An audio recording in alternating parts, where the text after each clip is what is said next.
For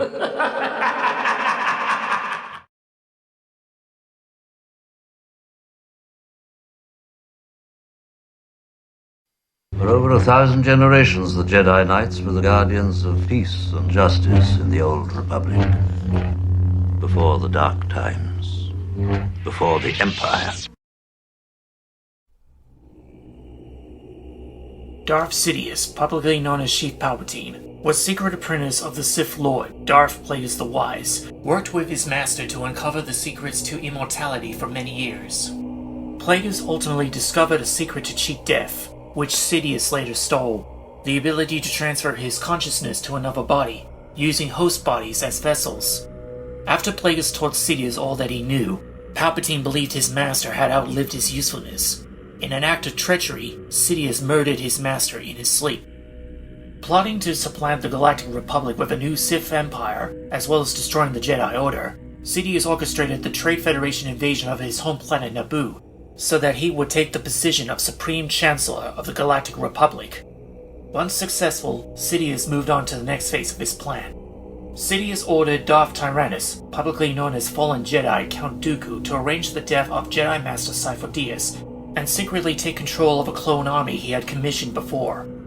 Both Sidious and Dooku arranged the formation of a separatist movement known as the Confederacy of Independent Systems, leading up with both the Republic and the Separatists fighting against each other in warfare, thus beginning the Clone Wars, with Palpatine controlling both sides.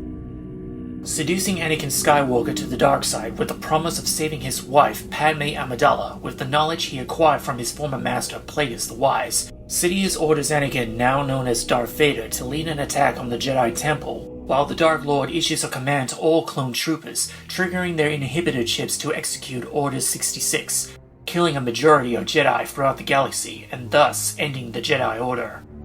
While Vader is sent to Mustafar to eliminate the Separatist leadership, Palpatine transitions the Galactic Republic into the First Galactic Empire and declares himself Emperor of the Galaxy. Padme dies, giving birth to Luke and Leia Skywalker, while Sidious informs Vader about the death of his wife and child. Dismembered after his duel with Obi-Wan on Mustafar and forced to wear a biomechanical suit, Vader takes up his role as apprentice to Sidious and enforcer to the Empire.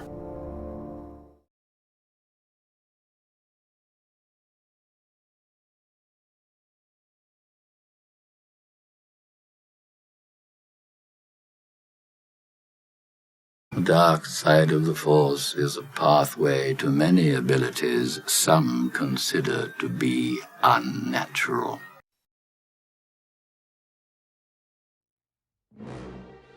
The Brotherhood of Darkness, a Sith army, and eventually a Sith empire were ultimately defeated by the Jedi and the Republic. The Sith were believed all but extinct, not only because of their war with the Jedi, but with amongst themselves, when they betrayed each other out of greed for power. Inspired by the concept of a Force dyad, a unique Force bond strong as life itself between two Force-sensitive individuals, the sole survivor of the Sith, Darth Bane, established the Rule of Two as a doctrine for the surviving Sith for the next 1,000 years. Darth Bane intended the philosophy to succeed the older, purer Force dyad, but in comparison, the Rule of Two was a pale imitation, an unworthy but necessary successor. This doctrine would only allow a master and an apprentice. In order to gain the rank of master, the Sith apprentice would have to slay the Sith master. While Sith worlds such as Morrowind, home world of the Sith, and burial world of Darth Bane, as well as Ziost and Azog, would be abandoned and quarantined in the time of the Republic, deemed unsuitable if the Order was to be revived. Some worlds had their Sith affiliation scrubbed so thoroughly from history that their denizens walk across avenues that were once ancient battlegrounds or sacred temple sites, none the wiser about their dark history. However, within the unknown regions, a secret cult dedicated to the Sith religion and to the dark side of the Force, intended to preserve the Order. Much of their origin is unknown, but it is believed that their existence is ancient at which they utilized the old Sith runes. The Sith Eternal would operate on Exegol, the redoubt world of the Sith, and one of the oldest Sith bastions. Once the planet had a fertile environment, until the Sith established their presence there, and laid waste to the planet, as they did with Korriban, Ziost, and Azog.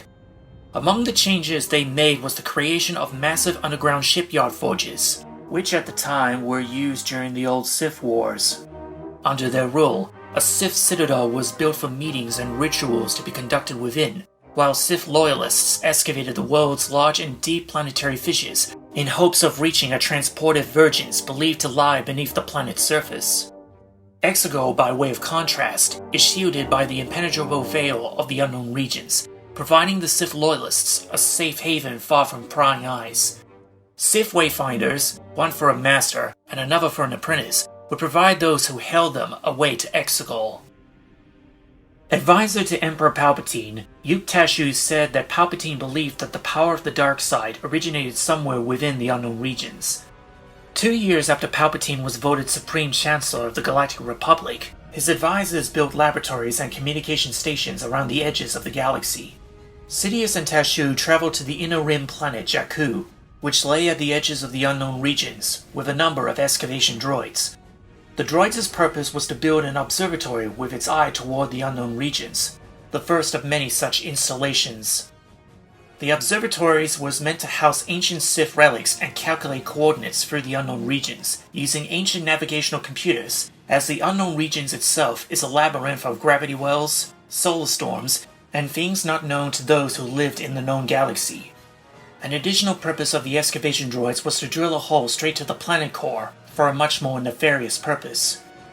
An orphan named Gali discovered the excavation site of the future Jakku Observatory and stowed away on Palpatine's personal luxury yacht, the Imperialis. Palpatine senses the boy's presence and offers him 2 choices: to die or to serve him as his protege. Gali takes the latter option and is sent back to Jakku to guard the observatory, Palpatine telling him to kill anyone who may have discovered the secret construction site. After ensuring the observatory's construction was kept secret, and occasionally checking in with Uktashu, Gali met with Palpatine for a second time aboard the Imperialis. Palpatine then explains the purpose of the contingency by using the game Shaktis as an analogy. If the king is defeated, the game is lost no matter what pieces are left. Thus, if Palpatine were to die, the Empire would die with him for failing to prevent his death.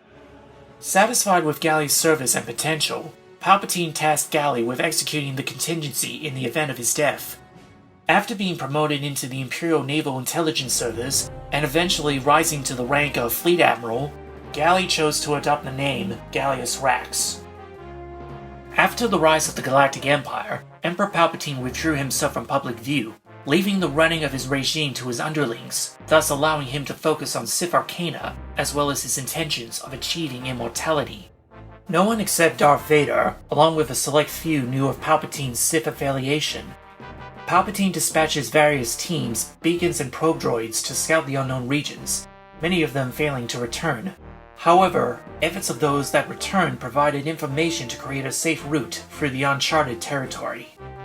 Sometime later, the Emperor was introduced to Mithral Nerudo, commonly known as Thrawn, a Chiss originated from the Chiss ascendancy on the planet Sicela, located within the unknown regions.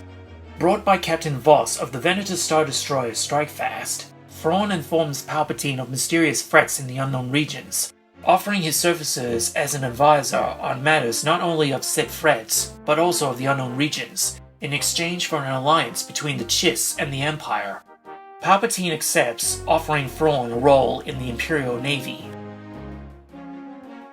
As part of his agreement with Palpatine, Thrawn charted out the unknown regions. The Chiss Grand Admiral kept the locations of Chiss worlds and bases, including his homeworld Sicela secret from the Emperor, while mapping out hyperspace routes within the regions. Regardless, Palpatine became aware of his actions and held no ill intentions towards Thrawn and the Chiss Ascendancy. The information that was given then was utilized by computers within the Jakku Observatory. Darth Sidious was convinced that a dark presence was calling to him through the Force, some origin of the Force, some dark presence form of malevolent substance, a signal that Palpatine could only hear while his enforcer Darth Vader could not. It stands to reason that the same dark presence calling to Palpatine to be Exegol. It would be safe to assume that by using Thrawn's map of the unknown regions, as well as sensing its exact location as he did when hearing its call, Sidious found the Sith Redoubt world. Discovering the Sith Eternal, Palpatine assumed leadership of the cult, not only further laying out the foundations of his contingency, but also providing him more resources to cheat death, inspired by the unnatural experimentations of his master, Darth Plagueis the Wise. While readying the ancient Sith throne of Exegol as his permanent seat of power, Palpatine begins to modernize the old shipyard factories. Once activated, these automated forges would work tirelessly to prepare construction of a massive fleet of Zeiston-class Star Destroyers. The Emperor kept this bastion of power secret from even his Imperial cronies, save for a selective few within the Galactic Empire. His cultist underlings experiment with a variety of dark science and cloning technology, modified from those used during the Clone Wars to extend the Sith Lord's life. As the routes were planned out, Palpatine utilized extensive resources to seed laboratories, shipyards, and observatories within the unknown regions as part of his contingency. This arrangement would continue over a period of decades and would be solely known only to him and the elect. After confronting his son, Luke Skywalker, at Cloud City, Darth Vader went on a campaign to discover and exact revenge upon those who helped hide his son from him. Sensing weakness from his apprentice, Palpatine unleashes rebuke on Vader, initiating a test to determine whether or not he was still worthy of being his apprentice. Palpatine dispatches a Sith cultist assassin, Ochi of Bestune, to kill Darth Vader as part of a test for the Dark Lord to tap into the dark side of the Force through pain. In his arrogance, the loose-lipped Ochi revealed small details of the secret plan Palpatine was orchestrating. These events led Vader to encountering the Eye of Webbish Bog. He is given a Sith apprentice Wayfinder, leading the way to Exegol. How exactly this Sith apprentice Wayfinder ended up on Mustafar is not known. It could be assumed that the Eye of Webbish Bog was tasked with guarding the artifact until the time came to pass it to a Sith apprentice that was deemed worthy of having it. After his encounter, Vader utilizes the Sith Wayfinder to make his way through the unknown regions, along with a captured Ochi, reaching the ancient Sith world only to be confronted by his master Darth Sidious once reaching the ancient Sith Citadel. As Vader and Ochi made their way into the Citadel, they came upon vats of strangcasts and clones, including a jar containing what implied to be the severed hand of Luke Skywalker. This revelation could indicate that Luke Skywalker's DNA was used in Palpatine's bioengineering experiments. The Emperor orders strangcasts to attack and slay his apprentice, with the possible outcome that they become Vader's replacement. They, however, along with a number of Sith cultists, were disposed of by Darth Vader. Afterward, Darth Vader and Ochi stumbled upon one of the shipyard factories, where hundreds of Zeiston-class Star Destroyers were already well under construction. Upon this discovery, it is revealed that each of the Star Destroyers carried axial superlasers capable of destroying a planet, much like the Death Star that was destroyed at the Battle of Yavin 4. The unlikely pair came upon a chamber that contained a gigantic mound of kyber crystals, the source of Palpatine's weapons development for his Sith Star Destroyer fleet.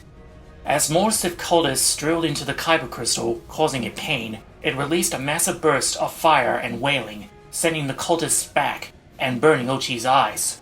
Sidious told Vader that only by experiencing pain could he share his power, and offered him a choice.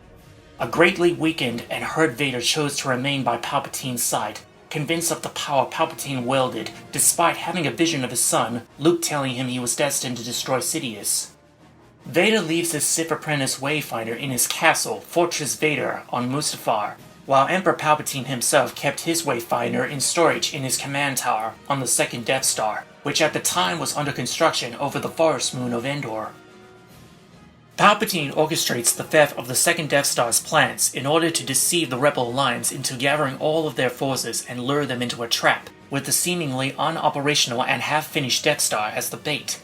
He also sensed that Vader would bring his son Luke Skywalker before Palpatine himself as a potential new apprentice. The Emperor planned on making Luke a host to transfer his essence into. After Darth Vader headed off to the Sanctuary Moon to collect Luke Skywalker, Gallius Rax was summoned to the Emperor's throne room aboard the second Death Star. Palpatine sensed the Shadow Point approaching. Depending on the outcome of the next few hours, Palpatine warned Rax that it may soon be time to implement the contingency. He then instructs Rax to take the Executor-class Star Dreadnought Ravager to the Vulpinus Nebula until the events of the Shadow Point had been resolved. The Shadow Point which Palpatine sensed unfold as the amassed fleet of the Alliance to Restore the Republic made an attempted assault on the second Death Star, unaware that the shield protecting it wasn't as deactivated as hoped. Information of the Imperial fleet lying in wait was erased by Iden Versio of Inferno Squad prior to the attack. By the time the realization dawned on the annoying Rebel Alliance, it was too late. Waves of TIE fighters and interceptors assaulted the Rebel forces, prompting them to fight back, thus beginning the Battle of Endor. Darth Vader brings Luke Skywalker to Emperor Palpatine aboard the Death Star per his directive. Palpatine attempts to goad Luke into striking him down in anger and hatred, wanting him to do it so he could transfer his essence into Luke's body. After Luke initially refuses, the Emperor reveals the true status of the Death Star as operational, ordering Moff Jerjerrod to target and destroy Rebel starships. This forces the Rebel fleet to take drastic action and take the fight to the Imperial Armada, knowing that the Death Star wouldn't be able to target them without destroying any of the Star Destroyers as well. Palpatine's attempt almost worked as Luke attempted to slay him, only to be thwarted by Vader. In the ensuing lightsaber duel, Luke ultimately refuses to kill his father, declaring he is a Jedi like Vader once was before him. Realizing that Luke won't give in to his anger, unlike Vader, Palpatine lashes out at him with Force Lightning. Refusing to watch his son perish, Darth Vader betrays his master and throws him into the Death Star reactor shaft, seemingly killing Darth Sidious. The redeemed Anakin Skywalker is mortally wounded by Palpatine's Force Lightning during this act, and dies. After the Death Star shield was destroyed, a strike force led by the Millennium Falcon enters the bowels of the space station, while Admiral Gaia Akbar orders the fleet to concentrate all fire on the Executor-class Star Dreadnought Executor. The flagship was taken down when a damaged A-Wing crashed into the command tower. As explosions swamped the bridge, the failing Super Star Destroyer was pulled into the Death Star's gravity well, exploding upon impacting the space station's surface. The final blow came with the Rebel strike force taking out the Death Star's main reactor, causing a chain reaction that led to the superweapon's destruction. With the second Death Star destroyed, along with a number of Star Destroyers, Vice Admiral Sloane ordered all forces to withdraw and head for the Anaj system, giving the Rebel Alliance the victory. While the galaxy believed the Emperor to have perished at the Battle of Endor, Darth Sidious, in fact, due to his training by his master Darth Plagueis the Wise, called upon the Force and transferred his spirit into the unknown regions, having already prepared for Anakin's betrayal. The spirit of the Emperor ventured to the Sith world of Exegol, entering an imperfect clone body of himself that he had created before the Battle of Endor. There, he remained on the desolate world in exile, leading the Sith Eternal while the contingency he had long laid out was being executed in the known galaxy, the destruction of the Galactic Empire in order to create a true Sith Empire. It stands to reason that Palpatine kept the existence of his spirit transfer ritual, as well as his clone body, secret from Vader himself, with the intention that Vader would not undermine his efforts, a lesson learned from his previous master, Darth Plagueis the Wise. This would explain why Anakin did not warn Luke in the time of the existence of the Sith Eternal, believing their efforts would falter and fall apart with Sidious being destroyed. Anakin's actions against Palpatine were not out of anger or hatred of him, but out of love for his son. This would not provide Palpatine an outcome where he could transfer his essence into his apprentice's body, also with the fact that he mortally wounded Anakin. Informed by a red-robed sentinel droid of Palpatine's death, Gallius Rax activates the contingency. Other sentinel droids reported to an elect group of Imperial officials as well with their directives. Despite Rax's claims that he was working to build a stronger, more efficient empire, the immediate goal in fact through Operation Cinder was to lay waste to worlds loyal to the Galactic Empire and the newly formed New Republic, Naboo and Vardos to name a few, ravaged by electrical storms and extreme weather events by climate disruption array satellites.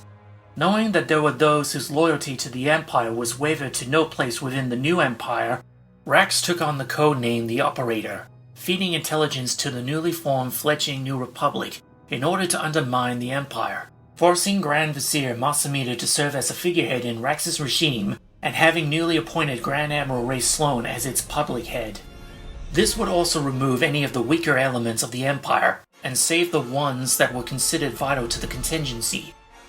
Various battles took place in the events of the contingency, such as the Battle of Akiva, the Battle for Kuar Drive Yards, and the liberation of Kashyyyk. These events would convince some Imperial soldiers to defect, Iden Versio and Del Mico of Infernal Squadron leaving the Empire after seeing Vardos annihilated by the Operation Cinder satellites, much to the chagrin of Gideon Hask. Becoming suspicious of Gallius Rax's intentions, Ray Sloane traveled to Coruscant to uncover information, discovering misinforming records of Palpatine's missing flagship, the Executor-class Star Dreadnought Eclipse. The contingency reached further heights when Grand Admiral Ray Sloane, with the approval of Gallius Rax, arranged peace talks with the New Republic on Chandrila, but it was nothing but a ruse for a planned assassination of New Republic Chancellor Mon Mothma, planned by Rax himself. Framed by the events and ordered to be captured, Ray Sloane flees from Chandrila with the intent of punishing the Fleet Admiral. Believing Sloane to have perished on Chandrila, Rax assumes the position of counselor to the Empire and rallies the remaining Imperial forces to Jakku. In public, Counselor Rax claimed he brought the Imperial Remnant to Jakku in order to toughen and harden them for the final showdown with the New Republic. But in reality, it was to eliminate both the failed Imperial Remnant and New Republic forces by destabilizing the planet with the hull that was excavated to the core. The expected final battle of the Galactic Civil War began when the New Republic fleet engaged the Imperial Remnant above the planet's orbit, before the conflict became planet-bound as well. The battle resulted in the loss of the Imperial Remnant's central piece of their strategy, the executive-class Star Dreadnought Ravager, due to mistakes by mentally and physically exhausted fleet officials, allowing it to be damaged and pulled into the planet's gravity by the New Republic Starhawk Concorde's tractor beam. Rax retreated to the observatory to initiate the final phase, activating various ancient Sith artifacts previously poured into the core of the planet as part of the self-destruct mechanism, the energy from the artifacts intending to destabilize and break the planet apart. Seeking revenge for removing her from power and for tearing down the empire she loved, Ray Sloane thwarted Rax's plans, mortally wounding him before he could escape. In his dying words, Rax instructed Sloane to venture with Brendol Hux and the other chosen leaders into the unknown regions. Using a replica of Emperor Palpatine's luxury yacht, Sloane retreated with Brendol and Armitage Hux. Meanwhile, several of the other leaders, including Enric Pride, having lost his Imperial Star Destroyer Steadfast, retreated into the unknown regions as well. With their victory over the Imperial Remnant, Mas Amedda signed the Galactic Concordance with Chancellor Mon Mothma, felicitating the Empire's surrender to the New Republic and ending the Galactic Civil War, with civilian functionaries, including Mas Amedda, allowing to return to the core worlds, under the stipulations of the Concordance, banning the recruitment and mobilization of stormtroopers, the abandonment of the galactic-wide network of Imperial academies, the surrender of Coruscant to the New Republic, etc. Imperial officers were to be treated as war criminals, some of them refusing to surrender retreated to the unknown regions. At the same time of these events, Leia and Han celebrate the birth of their son, Ben Solo. Ray Sloane, Brendol and Armitage Hux, along with a selected few, rendezvoused on the Emperor's missing flagship, the Eclipse, and plotted to resurrect the Empire.